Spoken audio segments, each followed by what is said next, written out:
Welcome to What's on Tap, a show brought to you by TappedIn and created specifically for bar and restaurant professionals. Given the unprecedented situation we're facing from the coronavirus pandemic, TappedIn decided to do our part and create a show to provide information on resources and support available, create a platform to share ideas and perspectives, to retain the camaraderie during a time of separation, and to help raise funding for those in need. We're going to interview a series of people who can shine a light on all of these issues and more. And we might even have a cocktail or two because why not? We hope you find this interesting and helpful. Cheers. The day after the state-mandated stay-at-home order was given in Illinois, I came across a letter on social media that was written by a collection of Chicago chefs and restaurateurs to Governor Pritzker, telling him what they needed to survive in one cohesive statement. It all started with a simple text from one chef to another, looking to unpack everything that was unfolding around them. Little did he know, less than 24 hours later, 100 of the who's who of Chicago restaurant industry will have gathered together to share their concerns. That impromptu meeting turned into a coalition of industry leaders organizing a response to the biggest challenge the industry has ever faced. That original text was sent from award-winning Chef Jason Vincent, chef and co-owner of Logan Square staple Giant, and the hot new Chef Special Cocktail Bar. I'm Joe Sheehan, and along with my co-host of today's show, Andy Gowan, we got the opportunity to sit down with Chef Jason to bring us back to those early days of the pandemic where he shares his concerns, ideas, and outlook for the industry, all at the very location where the meeting had taken place a few weeks earlier. Cheers. Jason Vincent, thank you for joining us today. We have award-winning chef and restaurateur. We're sitting here in Chef Special. So Jason, we really want to thank you for being here today and being our first guest launching What's on Tap. And the whole premise behind what we wanted to do was actually spurred off of something that you had done weeks ago. And that was having a meeting at this very restaurant where you gathered other restaurateurs and chefs and came up with the end product was a message to the governor what he could do to help. So could you bring us back to that moment, that weekend where you'd sent that first text out, who it was to, and what your goal was or what you thought was going to come of it in the beginning? To set the stage of where we actually were at that point, restaurants were still open. Right. You know, it was a Friday night, and you know we had talked to our staff the entire week ahead of that before at our pre-shift meeting. About, you know, it's a big open space. People are going to be hypersensitive, hyper aware of what you're doing, your hygiene, which, you know, I mean, we're always cognizant of. I mean, you know, there's a kitchen and it's like you look at the guy who's a dirtbag and you say, stop being a dirtbag, and it's that easy, you know, then they stop being a dirtbag. And, you know, it's a little harder in the front of the house because, you know, you're waiting on 30 people at a time, and you walk away from a table and you unknowingly touch your face, or you know you've had an itch when you're talking to a customer the entire time, and you walk away and you immediately scratch it.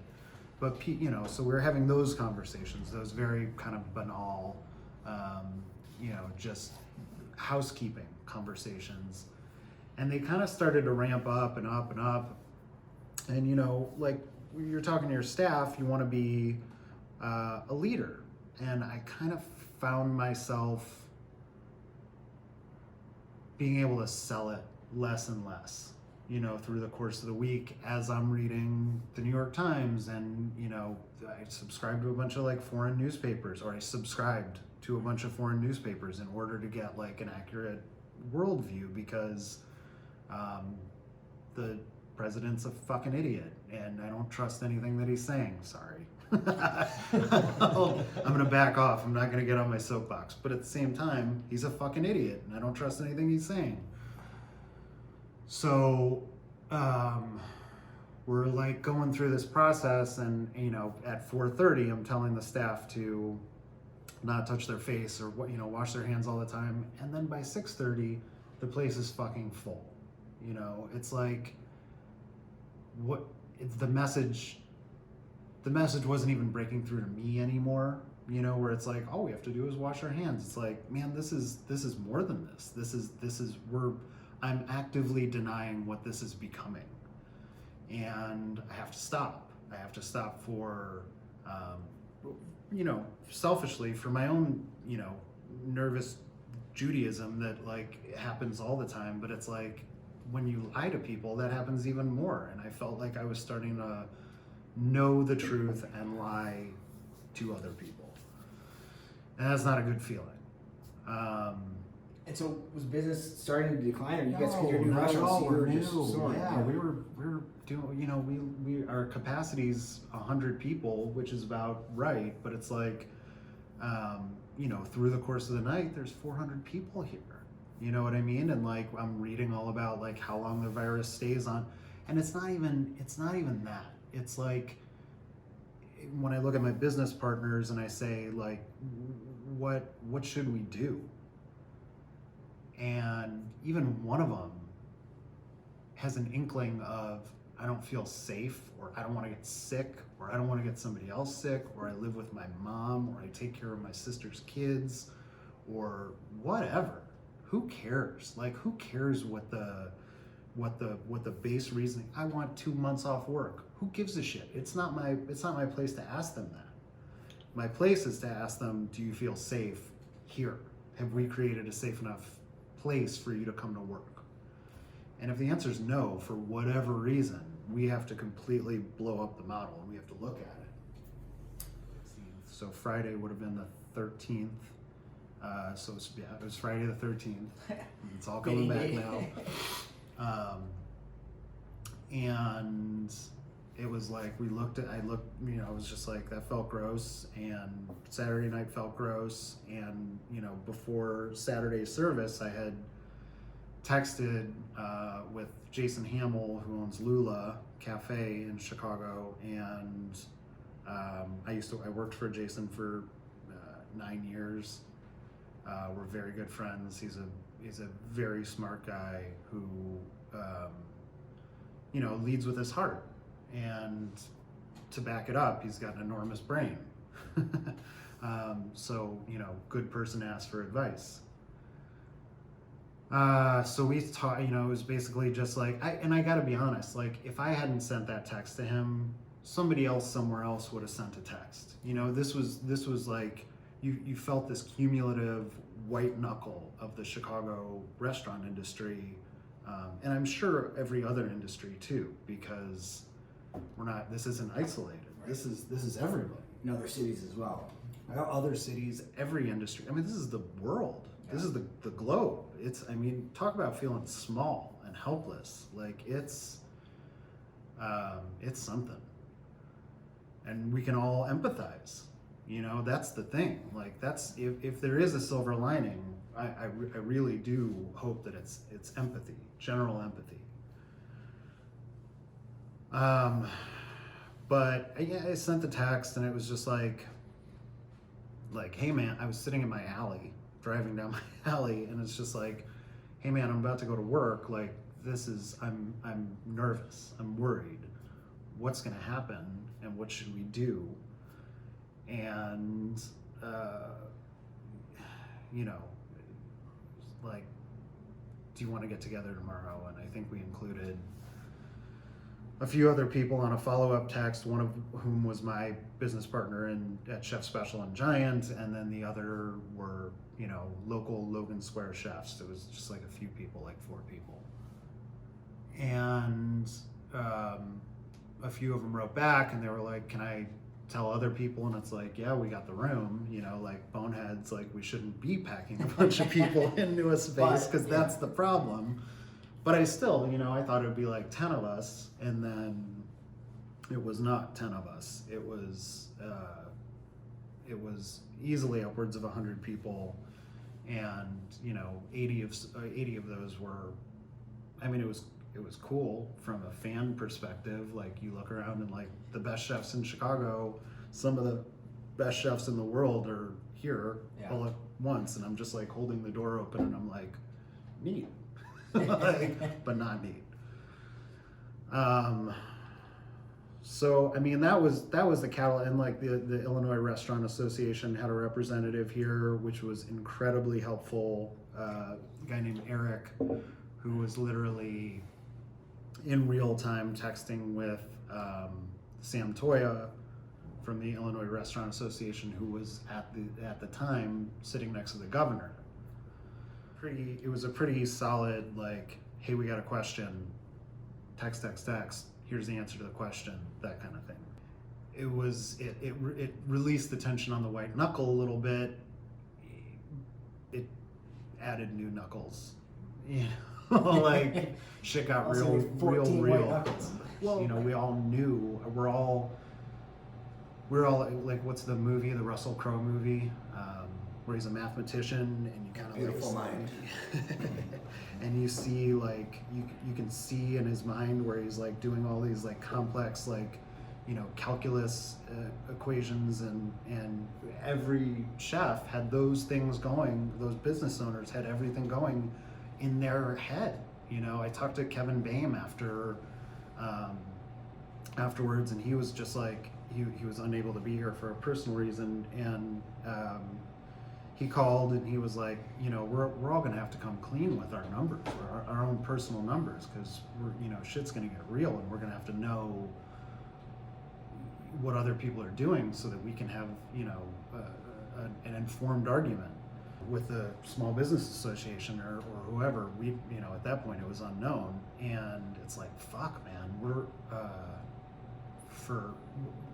at that point it got very real for people who in my mind, for people who didn't have those numbers, because we went through that, you know, years ago, where it's like, we don't know our food cost. Like this 10 years ago, when you're starting out, like, you never want to be like, I'm the chef who walks around with a clipboard and has, you know, 28% food cost and sends people home when they hit 40 hours. But it's like, you pretty quickly find out that you need to know your food cost. You need to know your labor cost. You need to be, if you're going to open a business and stay open, you're going to know those numbers. So people got really community focused very quickly. The smallest of small businesses that don't know their food costs, that don't know their labor cost, that can't afford a bookkeeper or a tax guy or a lawyer or you know, any sort of support system that we very, very fortunately can. But it's like, it's up to us. It's up to the people that can to help the people that can't, because they've already been left behind. They've already been left behind. They've already been, you know, tasked with the unimaginable, which is helping out underserved communities by opening a small business there. So like, they have choices. They, you know, it's like, in order for them to stay open, they can open a liquor store. They are parts of the community, regardless of what you think about it. They need to stay open. Those people who own those liquor stores need to stay open. They need help. These things are already there. They're already noticeable. This caste system that we do have in America, where, you know, people who work in liquor stores, they make no money, they drink for free. And that's what they do. It's like, it's happened. It's been happening for 100 years, and it shouldn't happen anymore.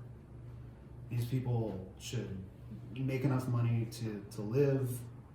They should have the same support systems that we have. And you know, I'll be honest, when I say we, I mean white middle class business owners. It's like, we live in a very fucked up world, and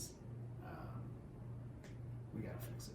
The things that were happening, as you mentioned, were there, but when there's a systemic shock like this, all of a sudden everyone becomes very aware of a lot of these things. And you know, you were lucky for Chef Special that you were new and hot, and so you were getting packed. Again, that's like lucky that you were packing every place every night. That's kind of a weird way to put it, but a lot of people were seeing declining headcounts and revenue for weeks leading up to that too. So yeah, the thought of, and that was just 2 weeks when he first made the announcement. It was 2 weeks, and I think everyone probably knew it was going to be longer, but it was easier to break it off and say just 2 weeks. But that's a death nail for majority of small businesses. Yeah, I mean, we're hot and successful and, you know, busy, and it's like, once we process payroll, it's like there is zero in the account. Right. Zero. And it's like we're we're forward thinking in that we have a system to provide health insurance for our staff, but guess what? It's based on sales. Right. It's how do you pay healthcare and not it's if the sales stop coming in, it's like I had our health insurance bill for 1 month for both restaurants is $25,000. it's like that, like we paid a month and that was it. Like we are absolutely in the negative. Nobody prepared for a month of no sales. No sales, no I mean, the way we do our health insurance, it's like we think it's neat, where we do 3% on the bottom of every check, and the customer pays that. We ask for $125 from each employee per month for a full PPO, and then we make up the rest, which is like cool. We're glad to, like in busier months we pay less, in slower months we pay more. And we signed on for that. But in months where there's no income and no employee contribution, the nut is $25,000. Yeah. And it's like, that's real money. Do you think that that's a relatively new thing to put the check on the check, to have that line item for the health insurance? Obviously, there's ways to restructure the healthcare system, but we're probably not going to fix that today. I mean, but add it to the list of things that are like... It's on the short list. Very short, like top 3, I would think. How has that worked out for you? Has that been successful? Are your customers happy to do that? Do you have anyone complain? The health insurance? Yeah. We haven't had anybody complain. Nobody is an overstatement, but 5, and we've been doing it at Giant for 3 years, and no. Perfect. And honestly, if they're going to complain about 3% on their bill and it's going directly to employee health care, and they want to complain and not come back, then it's fine. So the meeting, you wound up with 40 people. Is that an accurate estimate? Who are here? They're here on that Sunday. I think 100. Oh, 100. Yeah, I think probably 80 were chefs or business owners, and then some people brought a spouse, or my staff was here. Yeah. We invited them, and no, there was the whole that side was full. Everybody, and everywhere. It's some of the biggest names in Chicago dining. I think this is it was cool. Bayless and Paul The leaders. The leaders were doing what they needed to do and lead, and they still are. Like they're I'm part of a core group of chefs who are getting together informational group, a website for exactly what we were just talking about, like a place to put all the information, the ever-changing information that's clear and succinct and speaks to everybody and shows a business owner who's making $50,000 a year in sales, and a business owner who's making 500,000 whatever in sales, 5 million, like all that. We want everybody to have the information. It should, this ridiculousness of lag time and inaction and all that stuff. There's no reason Washington's inaction, and to be very clear, I think Pritzker's doing a great job. I think Mayor Lightfoot is doing a great job.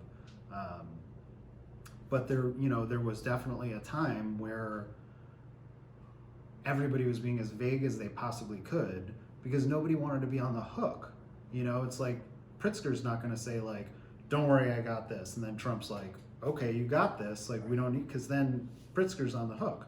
So everybody was mealy-mouthed and hands in their pockets and shuffling their feet for a couple of weeks.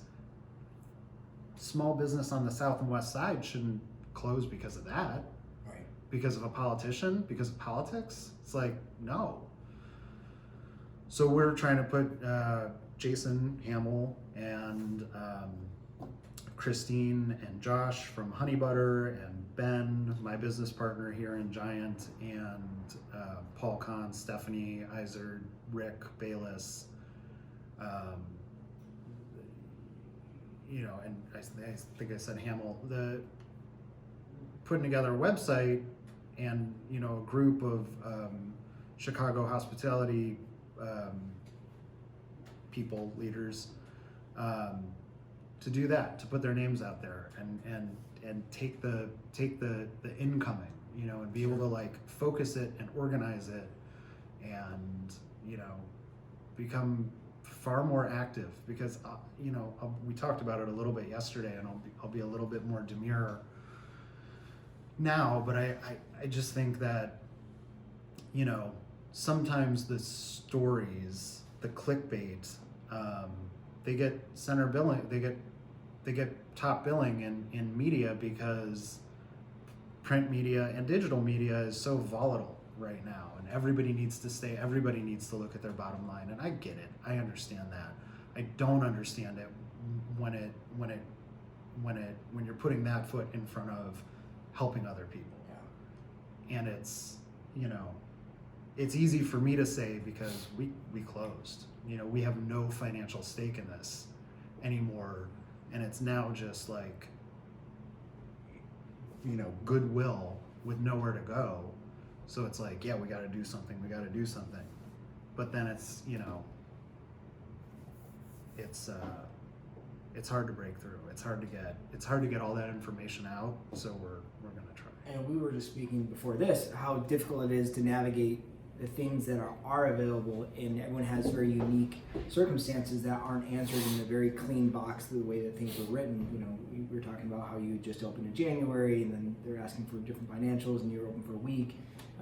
It's very complicated. And so I think people like yourself and the people you named, and that's what we're trying to do with TappedIn. We discussed doing the exact same thing. It's just compiling all these resources. So if you're in the restaurant industry, you can have something that's very specific to you and your situation, because there's so much going on out there, and it's very complicated, and most people don't have the resources to call their lawyer, their accountant, to have help with this. So kudos to you guys for doing that. And that meeting, the thing that came out of it was a statement, right, or a letter. There was an immediacy to it. I don't think any of us could have comprehended exactly how immediate it was, because it was, I think, during the meeting that Pritzker announced the stay-at-home order. So it was Sunday afternoon, and it was basically the tail end of the meeting was, it hit whatever, 2:30 or 3 o'clock, that he came on, and we all listened, together. And it was just like, so we already kind of had our plan. Hamill had already written like this kind of statement letter to the governor. So it was like we were like literally first in line. Yeah. In his ear. Which is helpful, but at the same time, there's that I don't know what kind of guilt it is, but it's guilt. It's one of my many kinds of guilt. So it's like, but then it's like, yeah, you gotta make sure it can't just be for the people in the room. This is Chicago. This is Illinois. This is everywhere. This is the globe. I want to be here. Like, we figured out the answer. Let's all share the answers, and let's at the same time take the opportunity to be able to help you beyond the answers. Like, why did you get into this spot? Why did this happen? Like, and your hair can stand on end because the answer is systemic racism. The answer is the system. And yes, the restaurant industry and society, capitalism, has been broken for as long as it's existed, but it's real bad right now. It's bad to the point where this is not going to be the last pandemic. And to be completely honest, we're very lucky that this pandemic was financial in top line, and it wasn't affecting. It didn't immediately go to pigs or GMO corn or dogs or anything like that, bees spreading that way, because nothing. We wouldn't have an answer to any of it. Right. None of it. And it's so obvious right now. So I'm not trying to minimize the horror of of losing a loved one or a friend or, you know, the virus itself. I will say that if we don't use this as a wake-up call for the next one, then we deserve what we're getting. And that tends to be the problem is, you know, something bad happens, everybody raises their arms up, we got to fix this. Fund that shit. Next week, people forget it. You know, so someone has to keep that pressure on, keep it focused on. I'll be the nudge. I'll be the annoying guy who does that. Fine. This podcast was literally to help kind of keep that ball rolling, because, you know, I read that article. It can be social media. Somebody had posted it, and I read the Trib article on it. So, you know, this is amazing, and it kind of shines a light on the cohesiveness and the tightness of the restaurant and hospitality industry. But how do we continue to take care of each other, put out resources, keep pressure on the government to be able to not forget about this, instead of just going after Boeing and trying to make sure that they're okay, to make sure that the busboy, the server, you know, the other people that could easily get forgotten in all of this. And so, what do you think the outcome? Have you been? I'm not going to say happy, but on a scale of 1 to 10, like the response to that letter and just the government response in general to the restaurant industry, you know, what are your thoughts on that? I think a good analogy would be if you're at a restaurant and you're sitting at a table and you know it's been too long for your apps to come out, and then the kitchen's making them is the first excuse. Second excuse is, let me check on it, and you're buying time and buying time and buying time, and then, you know, it's, regardless of if they ever come or not, it's still, you know, noted how long it took. So I mean, we've been promised our appetizers. I haven't gotten them yet. Right. You know, it's a perfect analogy. Yeah. I think that they fucked up initially by, and I don't want to assume the worst, but it is the government, so I'm going to. You know, they didn't put the money right in the busboys' hands. They put it in our hands, or they're saying they're going to put it in our hands to give to the busboy. You know, and we're going to check up on you. It's like, you're going to check up on with the current system that you have, which is obviously flawed, and we're seeing all the cracks in it. You're telling me you're going to check up on every business owner that you've given 2.5 times your payroll to make sure they actually paid it to their employees? Bullshit. Right. That's not gonna, I mean, you may be well-intentioned and want to, government, but good luck. So it's like, you're gonna have a lot of shitty business owners, and I should strike that. Some business owners who do the calculus and say, okay, I've got this 2.5 times payroll deposited directly into my bank account. I'm gonna go take it out of the bank. I'm gonna close my bank account. I'm gonna move to wherever the fuck I'm from, and, you know, Montana, where no one's ever gonna find me, and I'm gonna live, and I'm gonna buy a cabin and I'm gonna live there. Or, you know, I'm gonna move to Mexico, or I'm gonna move to Canada, or wherever the fuck. Who knows? You know? It did seem strange that it seemed like all you had to do is maintain your payroll, but it didn't really say it had to go to the exact same people, or you couldn't give yourself a raise. I didn't see any. That's the other thing. Like, how many people are just going to give themselves a raise and give themselves a bonus and give themselves, you know, this is and how does it sync up with unemployment? You know, are they going to deduct that? There's just so many gray areas, right? You know, and they're great for me. I have a fucking great lawyer. You know, I got a very expensive, great lawyer who's doing webinars on this shit, and he doesn't have all the answers. You know, I think the time frame here is the problem. They're giving us the 2.5 times our payroll, but we don't have restaurants to bring our employees back to. Right. You know, so where's this money going to go? The problem is they need to extend this, you know, to after we open, because we're still going to be looking at least a 30% decrease in business even once all the doors open. Nobody's going to be ready to jump out at least 30%. So it's like, I need Congress to extend this 3 months after they open the doors back in, because that's when you can start bringing your employees back in. Right now, they're going to be sitting on this cash that they're getting, but yeah, you're right. Owners are going to give themselves raises, or they're gonna be the only ones trying to work the delivery carry out portion of their business. And how many people can you bring back when you're a full service restaurant and you depend on your dining customers? So And look at this place is pretty spread out, but Giant, and the tables are a lot closer. Dude, who's coming back to Giant? I mean, you probably have to pull honestly, out half your tables. right. And that's not a business model that works for us. No. People I try not to read online reviews or whatever, but like every now and again there's a comment at Giant. For anybody who doesn't know, Giant is a very small space. It's 1,400 square feet, and we fit 44 seats plus a full kitchen, dishwashing station, bathrooms, all in that space. So you can imagine that it's tight and cozy. But I read some things and people are like, oh, they're just trying to like cash in and they pack all the tables in, whatever. It's like, unfortunately, those tables represent dollars. Yeah.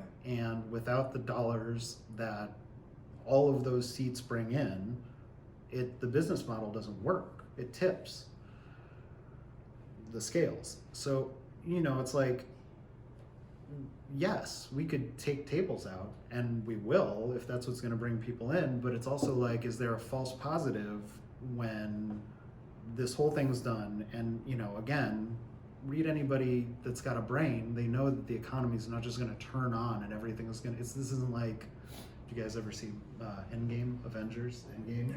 Yes. Yeah, where the snap, Right. and then everybody's just back. There are Right. not going to be friggin' Yeah, it's not Doctor gonna Strange holes where Captain America flies through, and everybody's like, "Holy shit!" And this is going to be like a slow, painful trickle. It's like turn it on, turn the water spigot on a little bit, and I think that there's going to be a false positive when we first open up. There's going to be all those people who are like super Giant fans who want to come back, and believe me, we want to see them, but they're not going to come back every fucking night. Right. They're going to come back once. They're going to get their fix, and then they're going to their next favorite restaurant to support them, which is incredible. And these people are going to be doing a lot of dining out in order to keep us open. But that's not everybody. Right. Everybody doesn't fall into that category, and there's going to be more restaurants. I would hope, if there is a silver lining, that restaurants that were maybe a little bit slower, that had been open for a little bit longer, and people, give them a bump. So maybe this is the great equalizer, but I think it's just going to be, first of all, who the fuck knows when that's going to happen? And second of all, it is not going to give us a data set that we can do anything with, because we're just going to be terrified walking into work every day looking at the reservation book like normal. But this one's going to be bleak. Yeah. You got some people who aren't going to want to come out, and you got a lot of people that lost their jobs, so they don't have the disposable income to be spending where they used to love to spend their money. So Right. It's going to be very unique. And then the timing, is it May 1st? Is it May 15th? Is it June? Does this eat into our holiday business? Because that's holy shit. Yeah. like it is all relative. It's all, I want to be able to keep it in mind that it's just stuff. It's just money. It's just dinner. It's just things. If the people are healthy, if the staff is taken care of, and they're okay, I don't expect anybody. I'm okay, and that's, I think that's up there for feelings. If the staff is okay and they're healthy and they're taken care of and they're safe, and their families are healthy, it's like, what are we gonna do? Worry about fucking holiday parties? It's like, who cares? Yeah. At the end of the day, got to be able to make the right decision. And that is, if this is going to last a couple more years, people are going to close their places. A couple more months, more people are going to close their places. It's just going to become, because they're going to start looking at January, and they're like, If we open in January, what's the point? right, Yeah. we're going to get murdered. Right. Nobody's going to come anyway. You know, it's gonna be fucking, I don't know. Who knows? So explain your decision, your thought process behind whether you wanted to do carry out or delivery. You're gonna keep your doors open for that aspect of your business. Well, I mean, I think one of the most fascinating things about this whole situation is watching people come up with the same idea independently at the same time. You know, something happens, they say, don't do this. Well, can we do this? And then, so everybody thought of the same thing at the same time, which is why I think that meeting would have happened regardless. I mean, everybody wanted, I mean, it was obvious. They just, you know, they saw a crack and they were like, but we did the same thing. It was like, okay, well, we can't have people in. Like, Giant didn't really make sense to do carry out from, because it's like this, it's, you know, we try and do simple food, but we, you know, it takes a lot of time and it's very intricate and like all that stuff. So it was just like, guys, get on unemployment, you know, we have a few people on salary. It's like, clean the stuff, you know, freeze what you can. But here, our immediate pivot was at Chef Special, we do Chinese American, you know, just like normal stuff that suburban kids grew up on, that I grew up on, you know, cashew chicken and egg rolls and shit like that. And we don't, that was the goal, you know, it's like, we didn't want to overthink it. We just wanted to do delicious, nostalgic food. So it was like, takeout, for sure, like no problem. You know, even if it's just like, keep us busy, like our minds, our Sure. internally. And then we were real busy. It was like, we had 10 people in the kitchen.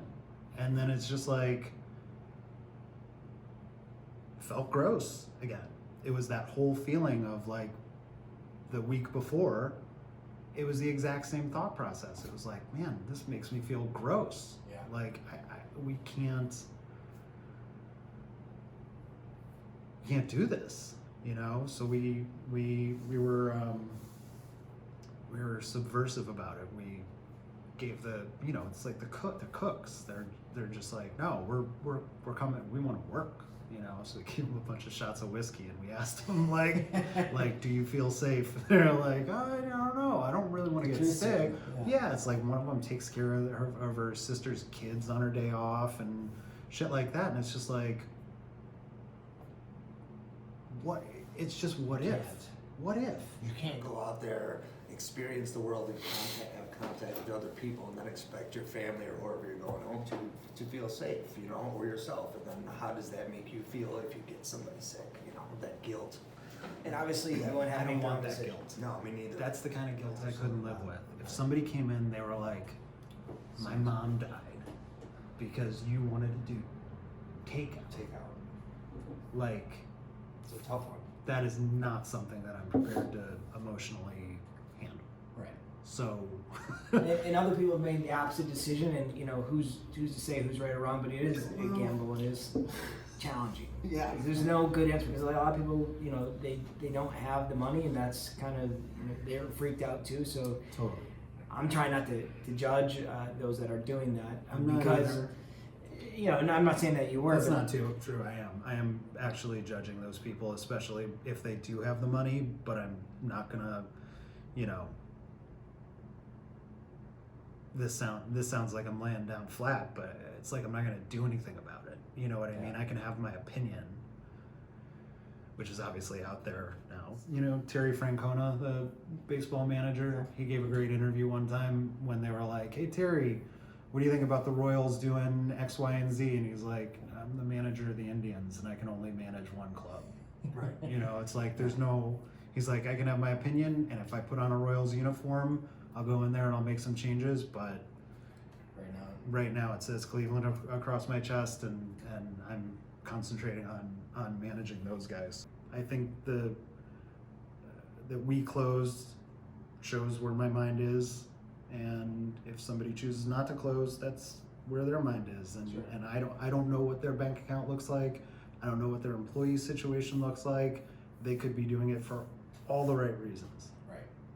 So to your point, yes, like it is their choice and it's their opinion. I think our opinion's based on evidence and facts and science, not money. Sure. Those are solid things to base a decision on. You are doing some things to help. I saw that on the Giant website you're selling merch. I saw a sweatshirt. We always have. We always at Giant, it's our little fundraising arm. So what we do is we buy sweatshirts. They say Giant on them. We pay for 100% of it, and then we sell those sweatshirts, and then 100% of your money from buying a sweatshirt goes directly to whatever cause we're doing. So we don't take the Giant cut. So it's a really good way for us to donate, for people to donate, to get a Giant sweatshirt that are very comfortable. But it all started when Hurricane Maria hit Puerto Rico. I have a very dear friend who's got a restaurant in San Juan, and I was like, what can I do? He was like, we need money. Right. And so we had all these sweatshirts that we were selling just for us. And I was like, well, what if we've already paid for them. So why not just do this? And we raised $6,000 for World Central Kitchen. And, for anybody that still wants to donate to Puerto Rico World Central Kitchen, you still can. We've shifted our donation recipient to Moms Demand Action, which is a gun sense legislation. And I also heard you on another podcast, the fundraiser for Feeding the Children. You want to talk about that a little bit this time? So No Kid Hungry is a subgroup of Share Our Strength, which was founded by a guy named Billy Shore and his sister Debbie. I want to say in the 80s, but they're great. They're also, No Kid Hungry is also, at its nuts and bolts, a lobbying group who is very impactful with getting kids food, and it's just that fucking simple. It's like children who don't have food are not taken care of. Nuts and bolts. And it's an easy one to get behind. It is, but you'd be surprised. You look at the Farm Bill, and you look at the SNAP requirements, and you just look at stuff that the bureaucracy and the red tape and the shit that gets in the way of getting a kid a meal.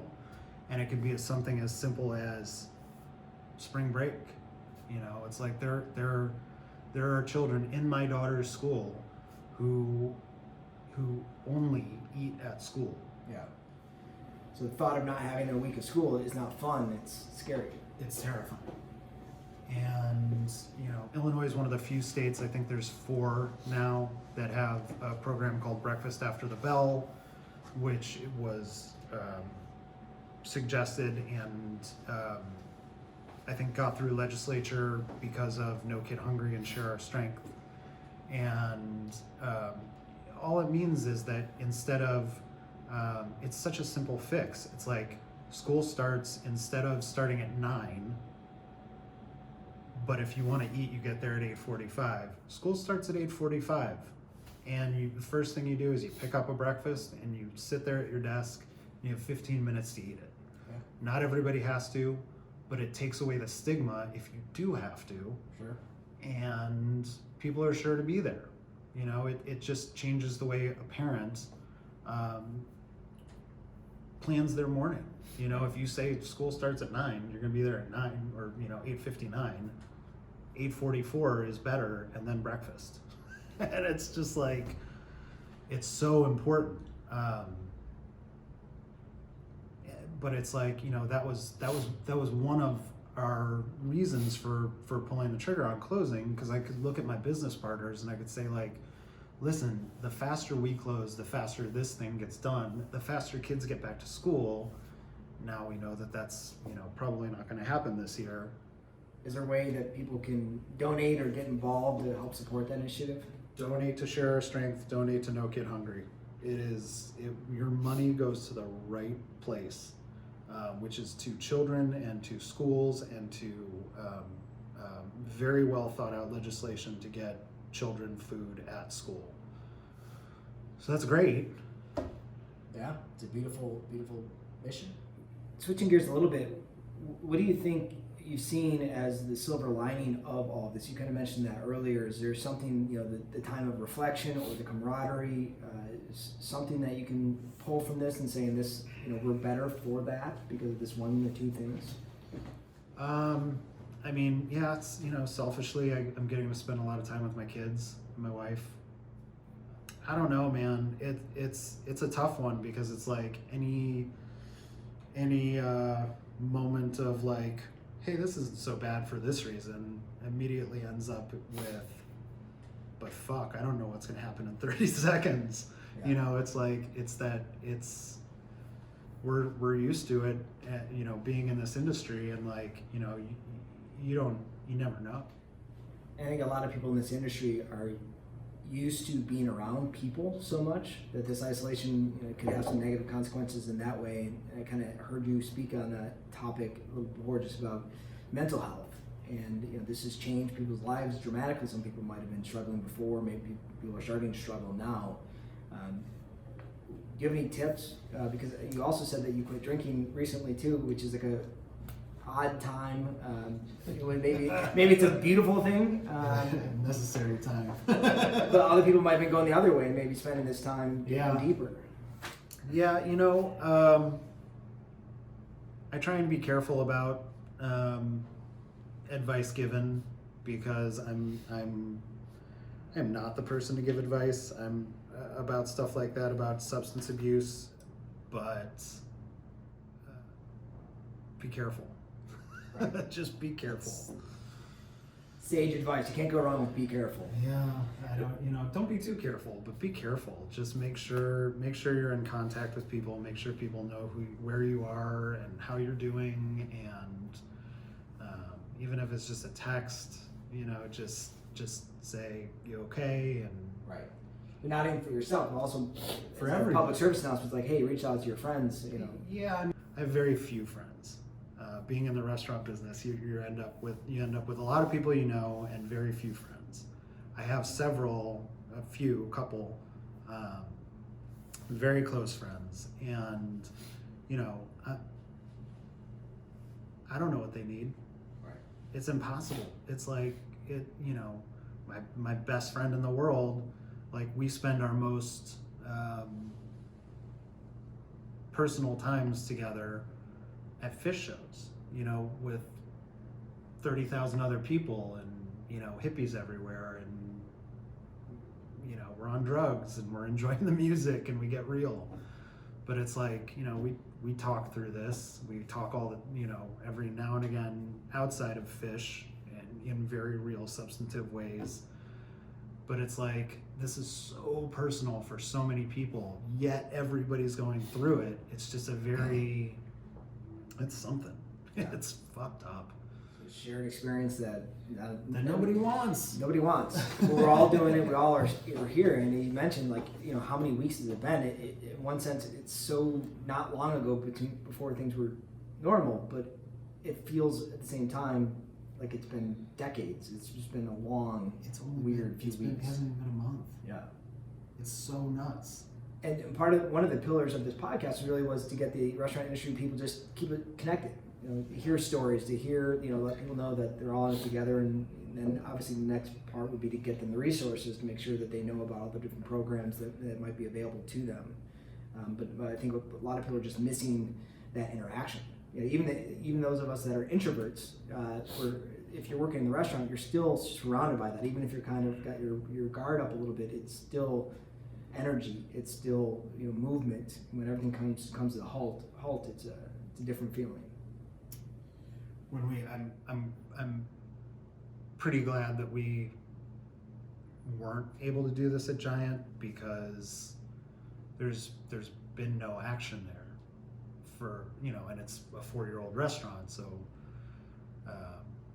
we turned off the hood, and then you start to, things that are typically just like whisked away aren't, and it just feels very stale and stagnant, and unlived in, and you know, Giant and this place were both restaurants. When we looked at them, they were restaurants that had closed, and it smells like that, you know. And it's just this very, like, it really brings you back to your olfactory senses create this, like, smell of failure, and it's heavy. It sucks. Is there one thing about the restaurants that you used to hate, now you'd give anything to hear or feel again? And we were joking, Andy. I hate it all. I hate it all. I hate it all, and I love it all. Yeah, it is. It's a lot of hate. Like the sound of that ticket, the kitchen ticket printer. Yeah, you know, I mean, I just want to see what happens. Like it's like we're reading a choose your own adventure book that they're still writing. As we're in limbo on that, waiting to see how things happen, do you find yourself thinking of changing the way you're going to have to do business after that? So, like, I mean, I would think that most owners right now are either crossing their fingers saying, God, I hope this just goes away and everything's going to be back to normal. But the way it's looking now is it's going to be a long, slow crawl back to that. I think it's the same thing. I think it's fascinating because I think we're all having those same thoughts at the exact same time. Like, I mean, we you know, like, yeah, like a week ago I called up one of my investors and I said, can I run a half-baked idea by you and see what you think? And he's like, sure. And so it was like, yeah, what if while we're closed, we rip Giant apart and we turn into, like, you know, selling wine and bread and cheese and shit like that, you know, like, so people can go in, come out, still have a full kitchen so we can do, like, prepared foods and we know the space and whatever. And he's like, I mean, the investors over there are already paid back. So it's like, if we close, nobody loses any money, you know, and again, it's just stuff. So I'm trying to, like, okay, so what does the next 10 years look like? And then I spoke to a business owner who's right around the corner from my house, west of here, and he's laid out the same thing.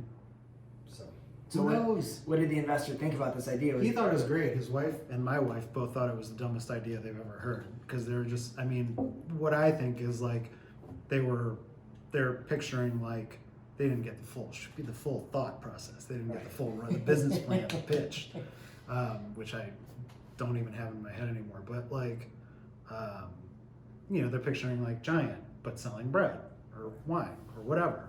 And I'm like, no, I'm talking about, like, a crowbar and, like, getting everything down and, you know, getting rid of the bathrooms and, like, really just using the space. But it's like, we have a 20-year lease, you know, at good rent. Right. It's like, I don't want to give that up, but if nobody's going to come to Giant because it's 44 seats in a 1,400 foot space, it's like, fuck am I going to do? And so right now everyone's kind of trying to plan for a very unknown future.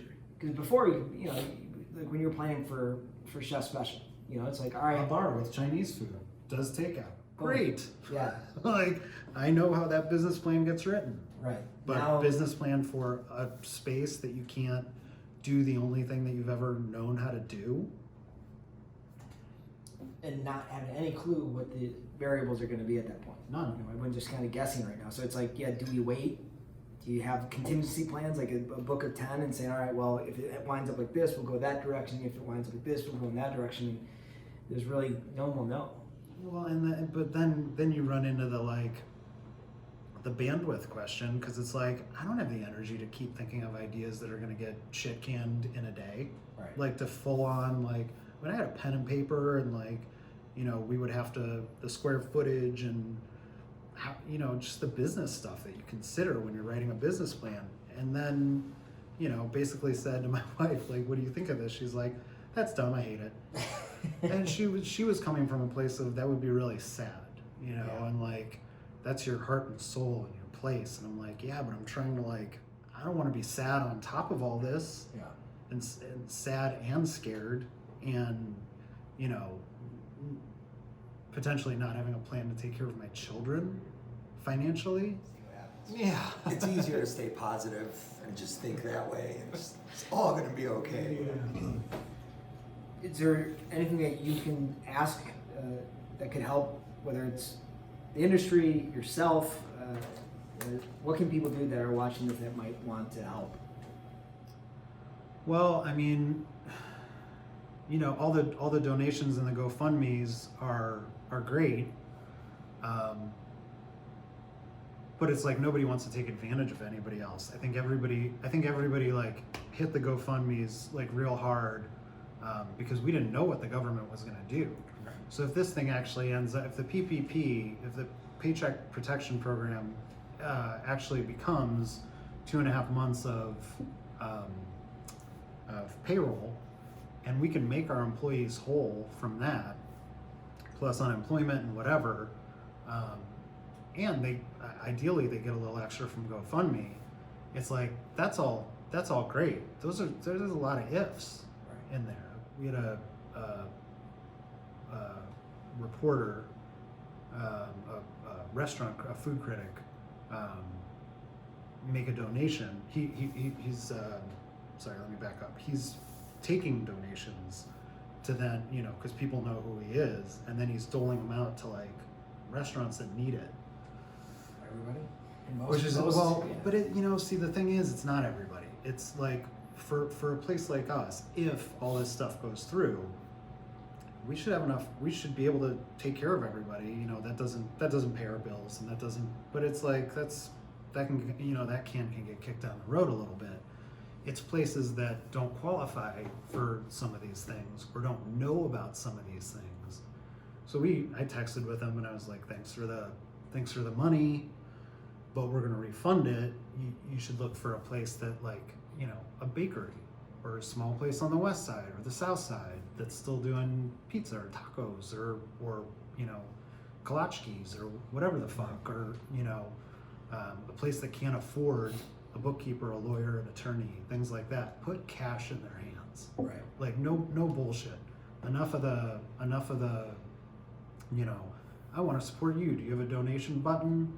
It's like, take $50, put some sanitizer on it, put it in an envelope, and send and either drop it off in their mailbox, send it, you know, FedEx or UPS or post office, and just give them cash. I mean, if you care that much and you have the disposable income, just put cash in their hands. And I'm not saying us, we'll figure it out, but it's because we have that support system. Right.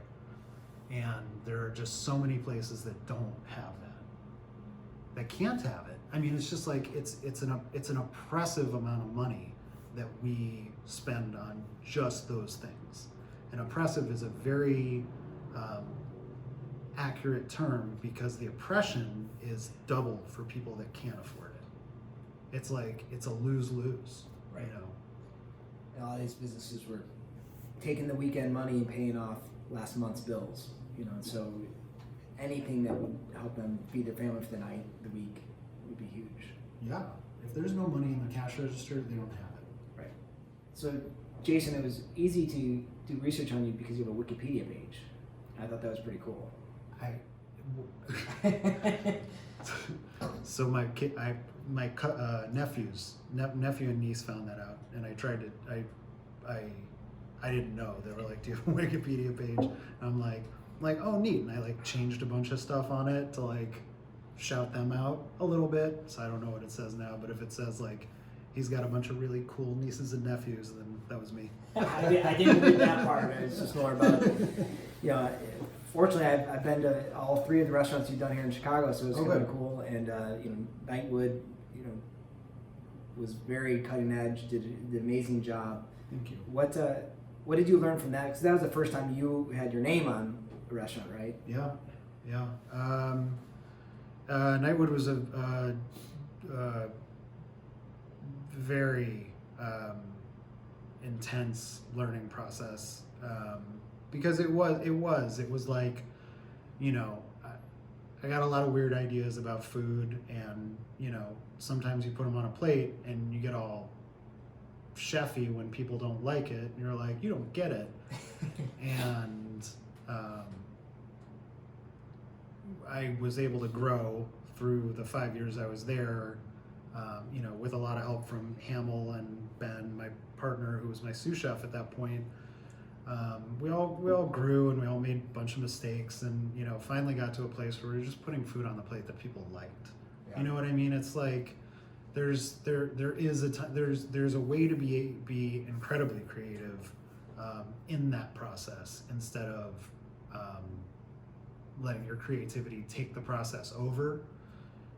Something I talk about a lot, and we talk about internally a lot when we're tasting new food, is to not fall into the trap of being interesting before delicious. If it's delicious and interesting afterwards, and you're like, then great. If it's not interesting, who gives a shit? As long as it's delicious and people eat it and they're like, holy shit, that's delicious. Yeah. You win. So, Jason, thank you for allowing us to come into the restaurant today and spend so much time with you. Will, and your wisdom and your leadership is much appreciated. So thank you very much. Thank you. I appreciate you. By the way, the website Chef Jason mentioned is now live. Head over to gettappedin.io and find that link there, along with others. If you enjoyed the episode, please subscribe to be alerted to additional shows. You can send us an email with questions, feedback, or other show ideas at gettappedin.io, or send us a DM at get_tapped. This episode was hosted by Andy Gowan and myself, Joe Sheehan, with special guest Chef Jason Vincent of Giant and Chef's Special Cocktail Bar. The show was produced by me and edited by Rebecca Turley. I want to also thank our Tapped In team for helping put everything together, including Maeve Gordon and Caitlin Cavanaugh. You've been listening to What's on Tap by Tapped In. Until next time, stay safe and take care of each other.